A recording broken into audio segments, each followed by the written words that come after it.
Hello, everyone. Welcome to episode number 31 of Chatting with Anthony. In today's episode, I'm going to talk about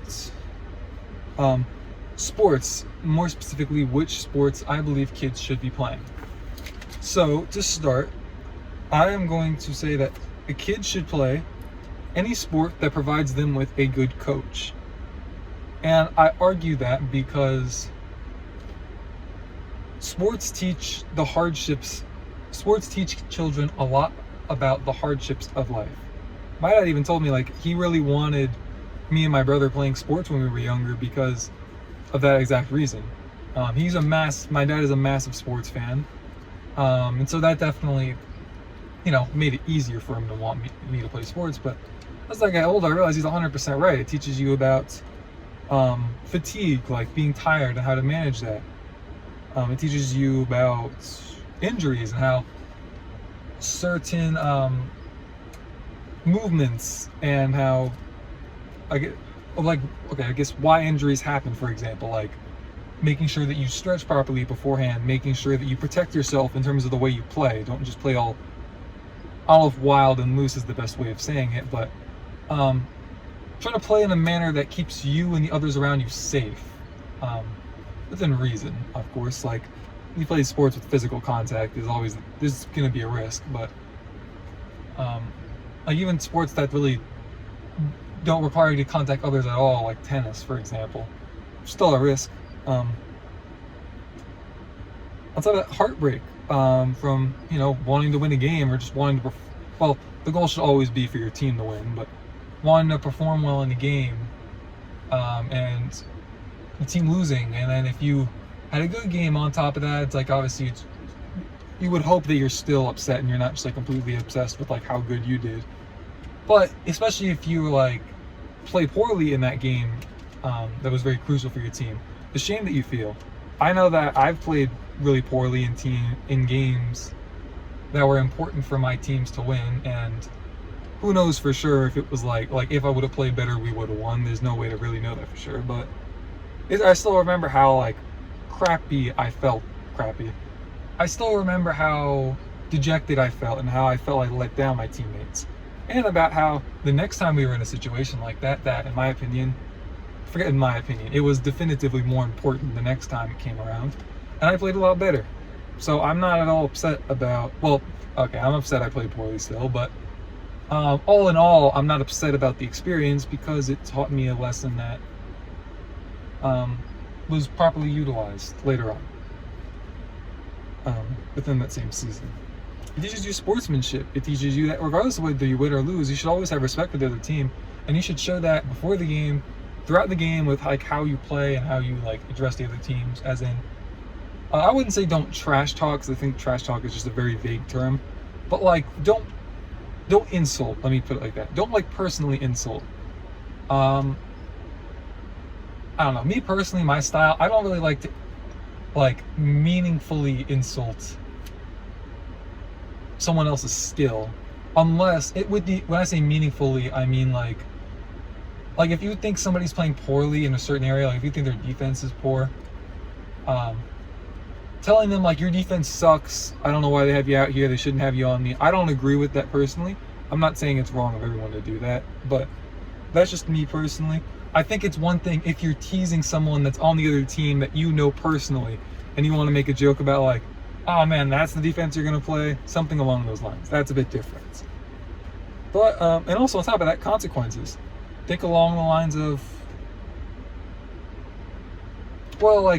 playing poorly and your team losing and whatnot, and seeing how that affects the team's play and even the team's morale. If you're their best player and they're counting on you and you're not doing well and you're down by a lot, the whole team's probably going to be a bit dejected at that point. But on top of that, more than anything, think of fouls, specifically in basketball and I guess soccer too, actually. Yeah, yellow cards and red cards. Other than that, I just thought about it. Baseball, football. There are consequences, but you can't foul out. You can get ejected for doing certain things, but yeah, the other team gets rewarded to some capacity because you did something that you weren't supposed to. And also, I guess tying that into sportsmanship, sometimes you'll get accused of doing something you weren't supposed to when you really didn't. And that's probably the most upsetting. But that's how it happens. Sometimes that's a part of having humans officiate other humans. And that's a part of robots officiating other humans, as it seems that we've found out with the MLB and their robo-umps, because the human umps need to step it up also, but the robo-umps aren't ready either, it would appear. Anyways, I'm going to go into the specifics. Oh yeah, so, sorry, I went on that whole rant just because I said any sport that provides you with a good coach. For all those reasons, if you have a coach that knows how to properly utilize the skills and talents of each individual to better the team as a whole, and teach you how to manage everything here, like the heartbreak that will come, the consequences that come from certain actions, the sportsmanship that you should have, regardless of the consequences or the heartbreak that you have, or the injury that you or your teammate might have, or the fatigue that you're feeling, because you're more likely to show less sportsmanship if you're just like exhausted and you don't have as much energy to just stand there and exist. You're going to want to be nice even less, most likely. So if you have a coach who can teach you all those things, you can then apply those principles into other aspects of your life. And the reality is, sports shouldn't be like the main focus of your life unless you're like going for a very specific goal of like trying to play in college or trying to play professionally.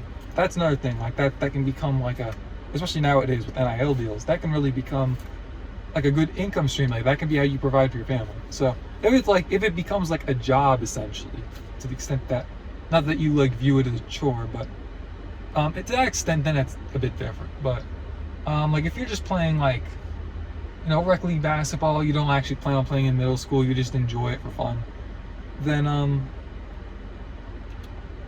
I think that's like viewing it in that way is a good way to approach it. And having a coach that can teach you to apply those, various aspects of the other aspects of your life is even more valuable than having one who can just teach you how to play the game better.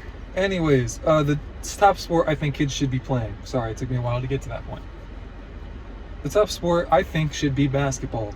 I think you get the most amount, generally speaking, of course, you can make the most amount of money for the least lethal injuries, which, considering I threw in lethal, you probably understand which sport I'm talking about when I refer to that. If you look at the NBA now, the contracts are ridiculous. The 12th man on the bench, well, no, they have veteran minimum, so okay, I take that back. The 8th man on the bench makes like over $5 million a year. Like I remember still, like when I was a kid, if somebody got like a contract and it was for like $5 million a year, I was like, dang, that must be pretty good. A lot has changed, and it's not an insult to like any of the guys lower on the bench now. It's just there's so much money going around. Like it's crazy in a good way, really. I think that there is an easy barrier to entry. There are so many leagues out there. There's AAU. To be honest, I don't know how easy AAU is to get into, but like you could literally just like grab a basketball and go to a park and you can practice offense at least. Defense is a little bit more different. You could do defense on your own. You have to like have drills and probably some cones for that, but still, it's very easy to get into, I think. But it is heavily dependent on your physical attributes. There are anomalies such as Nate Robinson, Spud Webb, or on the more extreme side, there was like Earl Boykins and most famously, I think, Muggsy Bogues. But for the most part, you're gonna need to be pretty big. Like Chris Paul and Stephen Curry are big human beings by, the global like average standard, right? Like Chris Paul is, I don't know their weights, but Chris Paul is 6 foot tall. Stephen Curry is 6'3". They look like mice when they're running around out there. So just understanding that there's a side to it, which is you need to be blessed with height, essentially, to have a higher likelihood of getting there. By no means am I saying you can't get there otherwise, but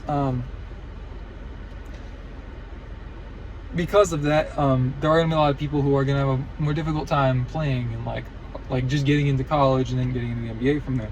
So I would argue if you're more strong than you are tall, which I know is a bit of a vague way to put it, but if you're like strong, but you know you just don't quite have the height to make it at a position, like if your position, if you play like a small forward and you know you can't really be a ball handling guard, right? And you're good, but you know, like, okay, there's no way I'm going to be able to go professional like this. I would argue with the strength, but yet without the height to go with it, your best bet would be to play football. Now, football does have, when I say lethal injuries, so people do literally die out there on the field. It's very rare nowadays, but it does happen. I'm more just talking about the consequences down the line with the concussions and the other head injuries. Again, dangerous, but safer than it's ever been, for whatever that's worth to you. It was a lot worse 30 years ago. Barrier to entry, I don't think is too difficult. A little bit tougher to practice on your own, but I know that there's a lot of football leagues out there, flag and not, that's a flag and professional, flag and tackle. Flag is actually now in the Olympics, so hey, even if you're not all that strong, you could, and you're fast and you can run around a lot, there you go, flag football for you. I don't know how much, I believe they only get paid if they win the medal, but still, there's probably a league out there you can play in too. It's at least some pay. Also, in regards to professional football, you could play, say, special teams, right? Which is, why am I saying right? Like I'm talking, like I'm having an active conversation. If you play special teams, right, you could, anyways, you don't have to be quite as strong, is all I'm trying to say. You could be a kicker or punt returner that's just very speedy. Like, I'm just off the top of my head, I remember Trenton Holiday, who played for the Broncos, who was a return specialist. And he also played receiver, but he was mainly out there because he was just like really, really quick. I think, did he have a kickoff return in the Super Bowl against Seattle? I don't know, but he was good. He's the guy that Pat McAfee laid out in that one hit, if that helps at all. Hopefully his career doesn't get remembered just by that, because I remember him being an incredible returner, watching him when I was younger. Dante, not Bo, that's the artist. Dante Hall or something like that. He played for the Chiefs. He wore number 82 before Dwayne Bowe. Wait, no, I said. Oh wait, okay. Dante Bowe is the artist. Dwayne Bowe is the receiver. Dante something, I think Hall is the guy I'm talking about. He played for the Chiefs in like the mid 2000s, during I think like the Trenton Green years, if that helps jog your memory. Incredible returner also. He was like, I think they called him the human joystick. So, and then also kicking and punting. Like, if you're good at soccer, those skills can actually translate really well into football, I guess is what I'm trying to say. Speed, quickness, strong legs, agility. Yeah. So, also, on top of that, it is a sport that requires a lot of mental strength as well. Especially if you're going to play quarterback, you need to have an incredible memory and you need to do a lot of studying. However, if you can play offensive or defensive line, you don't need quite as much brain power. You can just, it's a lot more physical force. You need to know certain things, but there's pass block, run block, middle, left, and right, essentially. It's a lot more complicated than that, but if you're offensive line. Defensive line, there is some more to it. I know that they have some guys drop back in the coverage and whatnot, but a lot of it, like, I mean, I've saw a clip from Raw Room. I wouldn't suggest watching it. They use foul language in there. I don't really watch it anymore. But it has like former players like, oh my gosh, what's the dude's name with the dreads? Dang it, I don't remember. He was a linebacker though. He has on there he goes by King Dunlap. And King's just like the nickname. He was a former offensive lineman, played with the Chargers and I think the Eagles. Man, I'm gonna go home tonight and remember that guy's name with the dreads. That's gonna annoy me. But regardless of that, they talked about like what they were arguing like what's the dumbest position in terms of like the individual positions for football, and they're giving the different reasons for it. And they said defensive line, it's mostly just see ball, get ball, which I think is a pretty fair assessment for the most part. Like, especially if you don't know the play, you don't know what to do, just run wherever the ball is and hope for the best. Anyways, and I think they said that also applies to linebacker. Linebacker is also like the quarterback of the defense. Another discussion. anyways, if you're neither strong nor tall normally, but you have like, especially if you have those agility and quickness skills, soccer, it is very skill based in terms of how good you are using your feet to, you know. And then it's also very cardio based, which just about anyone can improve your cardio. So there you go. There is a fairly easy barrier to entry. You could probably practice it on your own as well. You just need a net and a ball, kind of like basketball. You can go professional globally and make pretty good money. I don't know how much money there is in the leagues. Forgive me, I didn't look into that.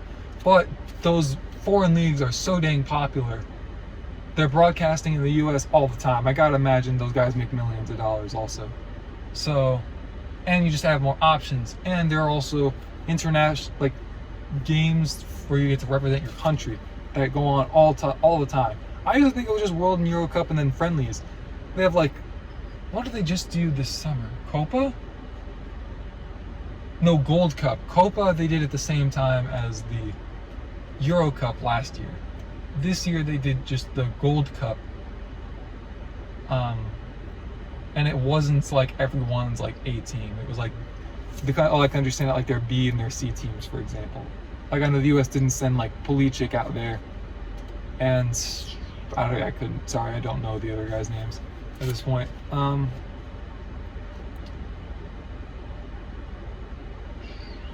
Is there anything else I was gonna say about soccer?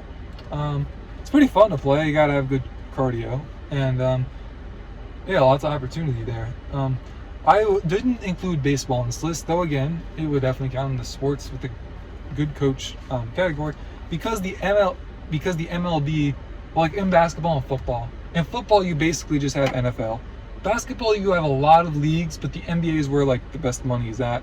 You have a lot of other options. MLB. There are other options, especially here in America. Elsewhere, you'd have to go to like Asia, I believe, like somewhere in Asia. I don't know if they have like professional leagues out over in Europe that aren't cricket, which is another sport. But the MLB is very difficult to enter because they're just like, there's single A, double A, triple A. Goodness, it's probably more than that. And then there's the pros. And the pay just isn't even it's not even near where like basketball and football are in terms of like the average. Well, no, I can't say that, because the top salaries are close to the same for basketball and football. Basketball is a higher average salary because you got like 12, 13 guys on a team rather than 52. Anyways, so yeah, baseball's not necessarily bad. It's just you're gonna have a harder time getting into it. You hear all the time of like these like heartfelt stories where guys play in the minors for like a decade and then they finally get their chance in the big leagues. It's like, you make like an average salary in America, and the average salary in America just isn't very good, especially with how expensive things are. And I've heard of some of the conditions. Like there was a strike for minor league players that went on not that long ago, and they talked of some of the conditions that they had to play under, and like just like the quarters that they had to live in. It's bad, which is why I'm saying I'm not going to advise you against it. Like do what you love. Like if you love baseball, go for it. But if you're just starting with an empty template, I can't say that's what I'd suggest when you have these other options available. Regardless of that, thank you guys for watching. I know this was a bit of a long episode, so hopefully you don't mind listening to a guy who played some sports when he was younger and watched a lot of sports, even nowadays, but watched a lot of sports when he was younger, talk about sports, some of which he didn't play. So, thank you guys again for watching. Hope to see you guys in the next episode. Stay safe, you bozos.